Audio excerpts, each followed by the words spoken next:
when you first heard it, you were like, come on, that's conspiracy. Because, I mean, who names something Agenda 21? I mean, when I flew into the Seattle airport one night, and the Department of Homeland Security actually paints their helicopters, I'm not kidding, black. And I'm like, come on, guys. Really, you've got actual black helicopters? So I didn't believe it. And we started doing our research, and it's so overwhelmingly out in the open. You can't believe that nobody else is looking. For everyone here tonight not familiar with Agenda 21, I would suggest that this is the beginning of your learning curve, not the end. Good evening, I'm Rosa Corey. I'm the Executive Director of the Post-Sustainability Institute. And I'm glad to be here tonight. It's an important night because we're drawing something out of the shadows. And it's important to talk about it. It's not a conspiracy theory, it's a conspiracy fact. This is Agenda 21. This is the United Nations plan. It's a 300-page, 40-chapter plan. And ICLEI was created in 1990, prior to this plan's adoption, to implement United Nations Agenda 21, Sustainable Development worldwide. Sustainable development is a term that was defined by the United Nations, and all of these terms come out of the United Nations. Smart growth is part of the United Nations Agenda 21. Your general plan elements are designed in accordance with United Nations Agenda 21 principles. The plan restricts your choices, it limits your ability to govern yourself, and it takes away your freedom. This seems like a rhetorical statement, but it really is not. This is actually what this plan does. And using the cover of environmental concern, our private property rights and our civil rights have been diminished, and they will continue to be so unless we call a halt to it. ICLEI is the International Council for Local Environmental Initiatives, but it changed its name so that you wouldn't know that it's international. It seems like all of these things seem like they sound so good. Sustainable development, green, vibrant, walkable, bikeable.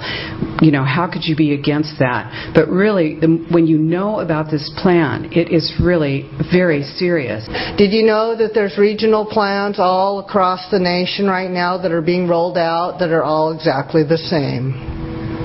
They're all in alignment with the principles of UN Agenda 21. And ICLEI is their agent. An NGO is an affiliate of the United Nations. That's what that means. They're not part of this government. They're outside, coming from outside of our nation. And they don't have the best interests of Americans at heart. What they're going for is 11 regions in North America, not states, not our 50 states, 11 regions.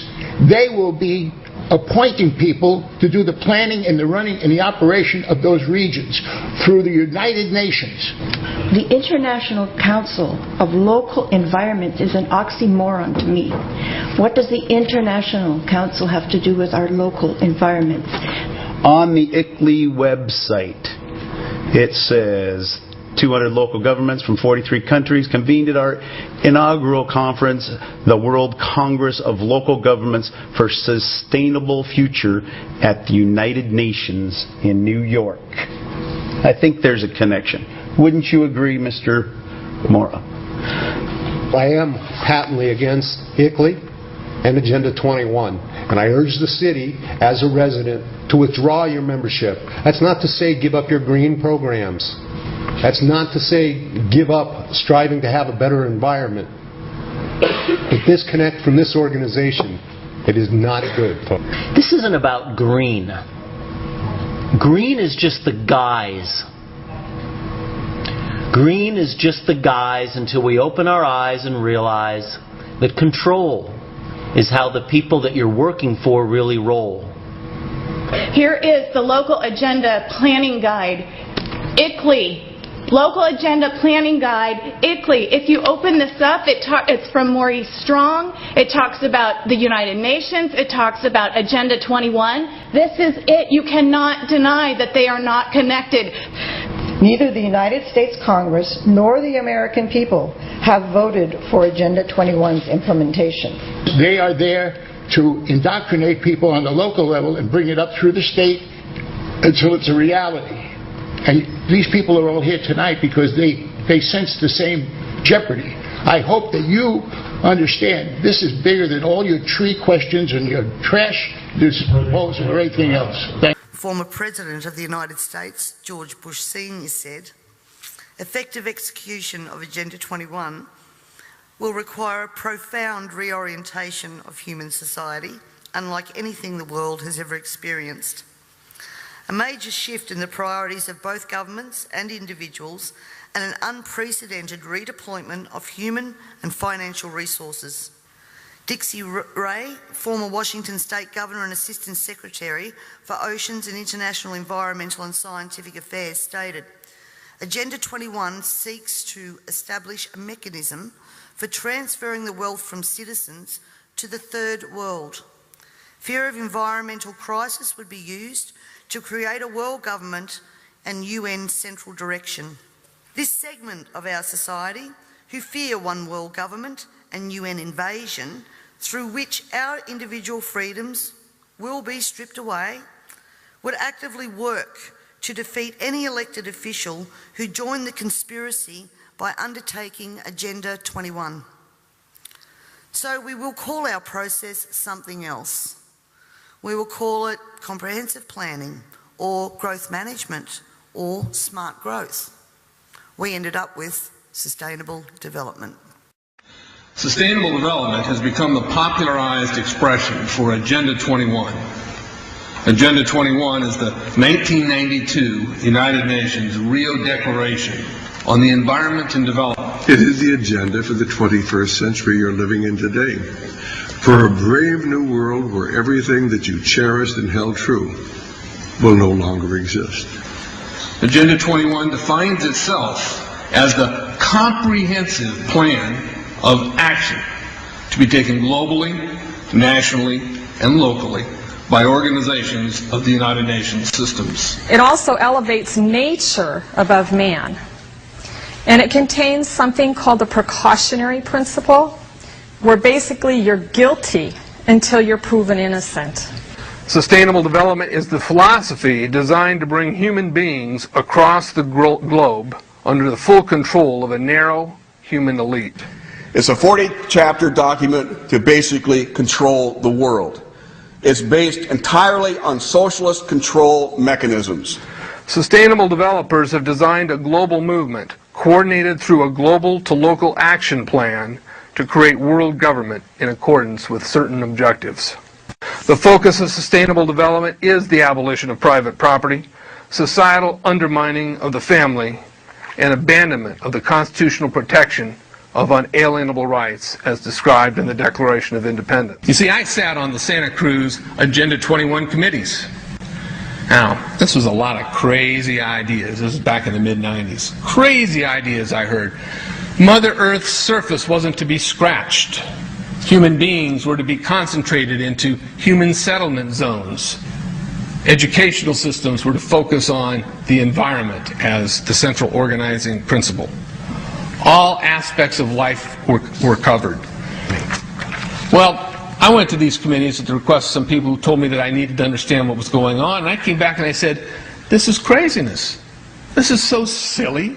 It has no chance of having any effect on our society. Well, I was wrong. The United States government's support for sustainable development, Agenda 21, is very clear. In 1992, while the Rio Conference was going on, George Bush, then president, was there where he executed the Agenda 21 protocols on behalf of the United States and brought it back to Washington, D.C. Within a year, Bill Clinton, by executive order, no congressional review, established the President's Council for Sustainable Development. In Santa Cruz, we've got a two-lane freeway system. We need 4, but what we're getting is hundreds of millions of dollars of federal money to take a dilapidated rail line that Southern Pacific wants to put in the hands of somebody else so that a commuter line can be built along the railroad track. That'll be followed by 14-story buildings where people will live and stack them and pack them units, where developers, or so-called sustainable developers, will build these high-rises with federal dollars. It's a partnership between selected developers building this new world order and the government using the American taxpayer dollars in order to do it. This is a map of the Wildlands Project. To explain the map, the red are areas that are to be off limits to human beings. No resource development, no human activity.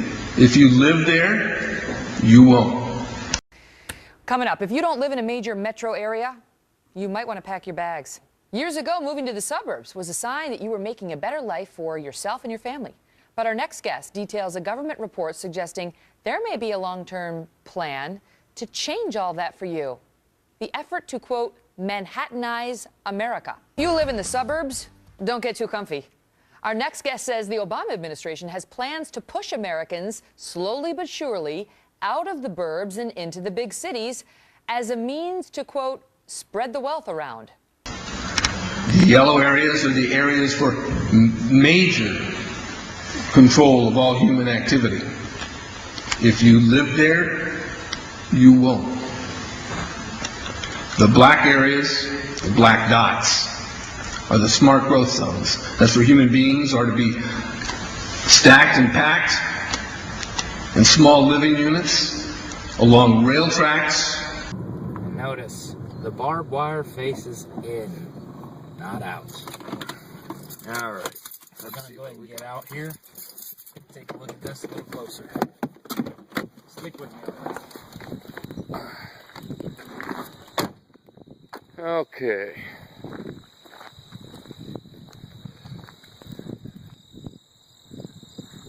And these buildings are pretty massive. They could hold a whole lot. Basically, there's 1, 2, 3, 4, all the way down there. There's another one over there and one in front of that. So there's 6 big buildings. And then you notice each of the doors are numbered. W01, W02, W03, warehouse being labeled E-211. And again, we'll get a closer look at the barbed wire here.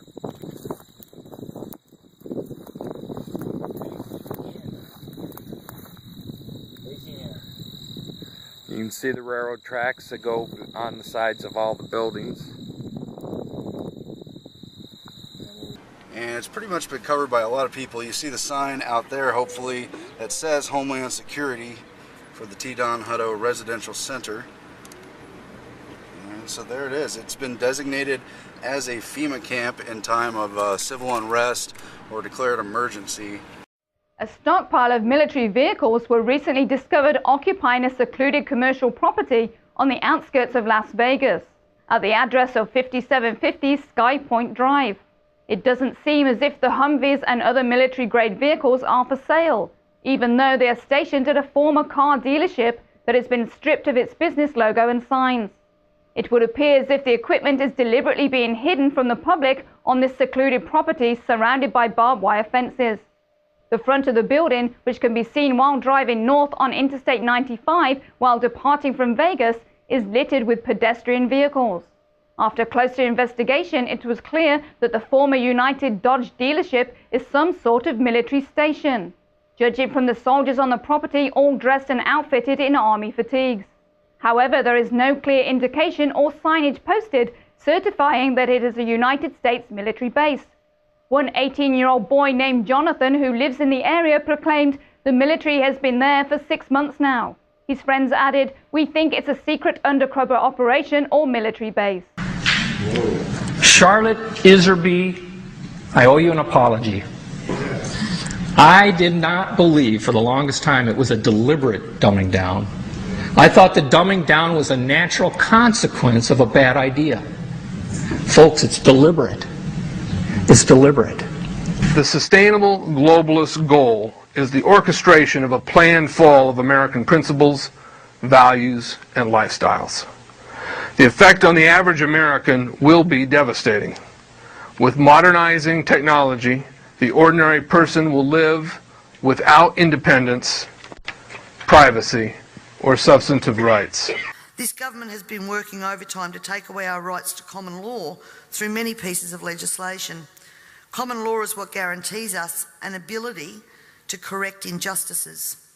This coming year, I promise you, you will also hear debate over a number of pieces of legislation that will further erode our common law rights. And you have to get behind me on this, ladies and gentlemen, to stop this from going through.